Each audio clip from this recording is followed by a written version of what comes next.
Hello, out in the garden again today and talking about ego. So,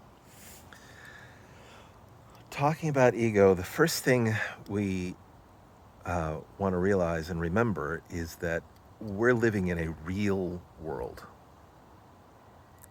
We um, don't see it as it is, but to us it looks real, right? Like this is this is real ground down here, right? And there's a body and there's sky and birds and flowers and houses and all of that stuff, right? Those are real, and when we say they're an illusion, when we when we perceive that they're illusion, what we're talking about there is that okay, they're real, but they're not what they look like. They're not what they seem. They're not how we experience them. What we're actually experiencing is the universe experiencing itself.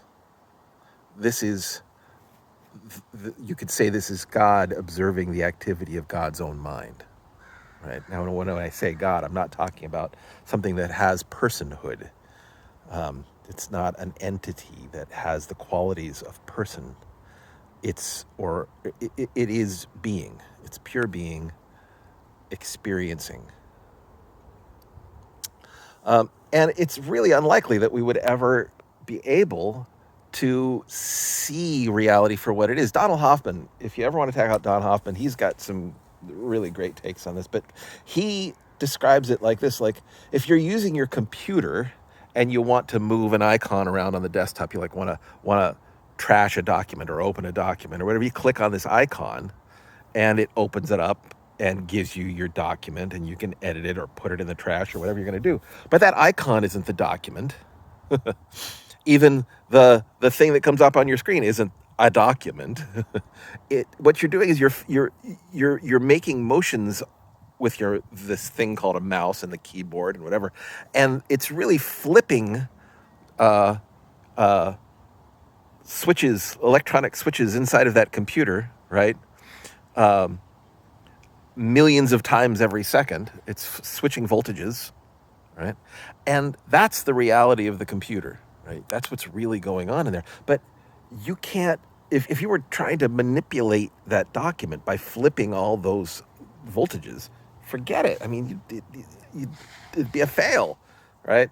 Well, evolution has worked the same way. The chances of us being able to see the reality here are just about nil. When you look at evolutionary game theory, we evolved for fitness. We evolved to get our needs met.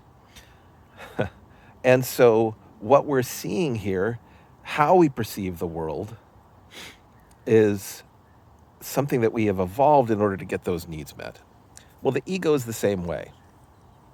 So here is God perceiving itself. Here is the universe engaged in the activity of being, of experiencing, right?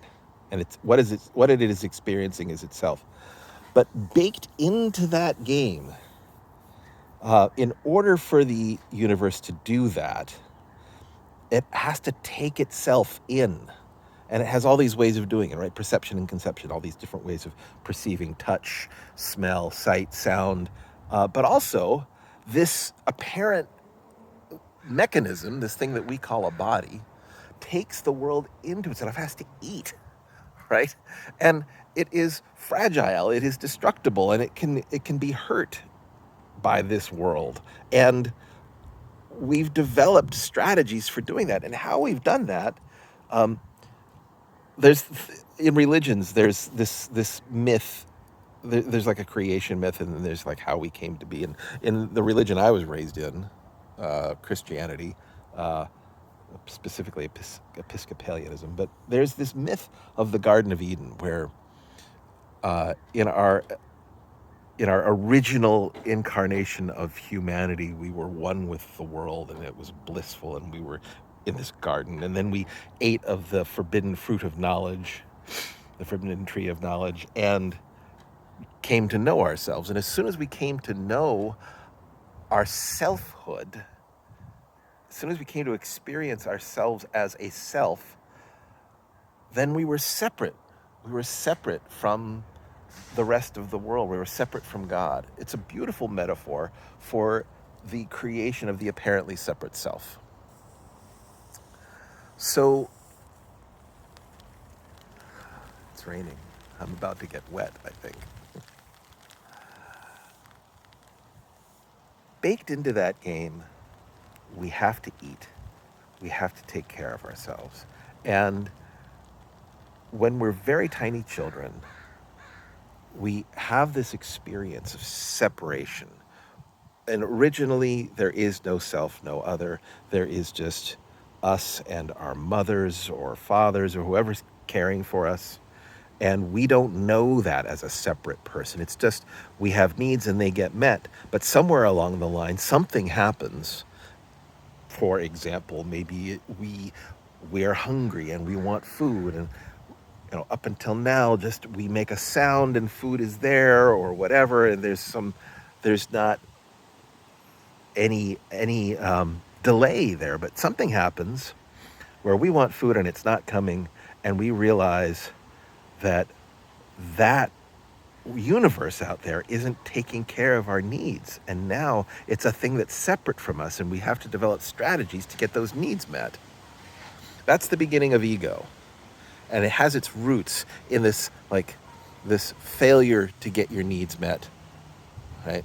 And there's this company out there, Landmark Education. They've got a lot to say on this particular subject, or I guess now they're known as Landmark Worldwide. If you're ever interested in checking out their stuff, go to landmarkworldwide.com. But at any rate, so there's this failure in being that leads to us not getting our needs met, and then we develop these strategies in order to get needs met. And that's the beginning of ego. And you need it. You have to have one in order to function in this apparently physical world, right? You just have to do it. And so the ego is a tool for experiencing. It is something that we use to fulfill the needs of whatever this projection into this illusory world has. The ego is there to serve that experiencing. But here's the trick. We forget somewhere along the lines that the ego is not us. We assign the ego personhood. It looks like it is our self. It looks like it is our mind that is doing this thing. But if you look carefully, like the neti-neti approach, right? Where you take a look and you say, okay, just looking at thoughts, am I my thoughts? And you clearly aren't your thoughts because thoughts come and go, but you stay there. You exist between thoughts, and when thoughts stop, you're still there. Same thing with feelings, perceptions, sensations, conceptions, emotions. All of those things come and go, but you're still there, so you're not any of those things. Well, it's the same with ego, right? We know through that approach that we are not those thoughts. We are that which is aware of them. We are not the ego. We are that which is aware of the ego. We are not those strategies. We are that which is aware of those strategies. That thing that we think of as ourselves is merely a collection of thoughts and strategies and opinions. And it's not a problem to have that. In fact, we need it. It's, like I say, it's baked in. The problematic aspect of it is when we identify, is when we give that ego identity. That is the process of identification. We think it's a person. To make it personal is to give it personhood, right? So it's not personal. It is impersonal. It is not a person. And when we get that it's not us, we can then interact with it consciously. The Bhagavad Gita has a great analogy for this. This is like when Shiva is telling Arjun, you have to pick up your spear and fight the battle. Well, this is what he's talking about. To be in this world of illusion to be experiencing, to be experiencing, you have to do this stuff. You have to eat. You have to shelter yourself in some way. You have to take care of your this experiencing requires a full immersion. You have to actually take the world into yourself and be part of it and interact with it, right? That's part of the deal. It's beautiful. So, that's ego. It's not yourself. You can prove that. You can prove that the ego is not yourself, that you are not your wants and needs. You are not this strategy, this collection of strategies to get those needs met. So, thoughts come. Thought is the activity of the universe, thought is the activity of being. And when the activity of being passes through or arises on behalf of these strategies, the strateger, the strategies reinforce separateness. It creates all the things of separateness. It creates fear. It creates worry. It creates anxiety, and that can lead to suffering. It can lead to hatred. It can lead to mistrust. Right? All of that stuff. When when the activity of being is put in service of the ego, right? When it's attributed to or arises on behalf of those needs. But here's the trick: if you don't need to, and you can't even get rid of that because you need it, right? And to try and suppress the ego, to try and suppress thought, is like playing basketball and throwing the basketball at the scoreboard. If you want to be at peace with the ego, what there is to do is to go to the place where peace resides, to go to the place where peace emanates. That's in sinking into, being aware of that place of being, that beingness, that experiencingness that is right behind all of this activity, right? Like, you're not those thoughts. You are that which is aware of those thoughts. You are not those emotions. You're that which is aware of them. You're not those strategies. You're that which is aware of them. And just by continuing to be in that place, it's like what Rupert Spira says. He says, when you be in the place of awareness, of consciousness, the ego self dies of neglect. And I would say it doesn't die. Rather, it begins to find its rightful place in your world.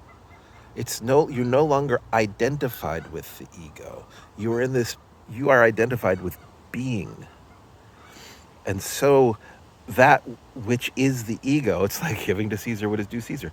That which is the ego, you give it what it is calling for in service to beingness, in service to this game of being here in this time space, meat space, whatever you want to call this place, right?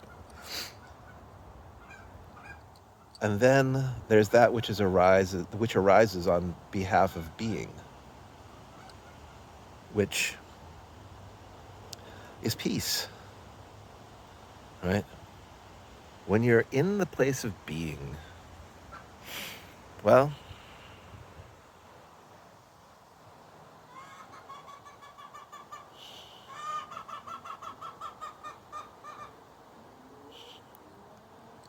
chickens are complaining about something or squawking about something.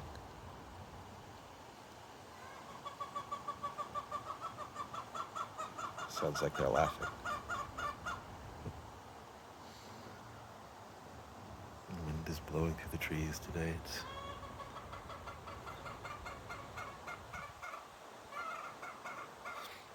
It's probably going to rain again.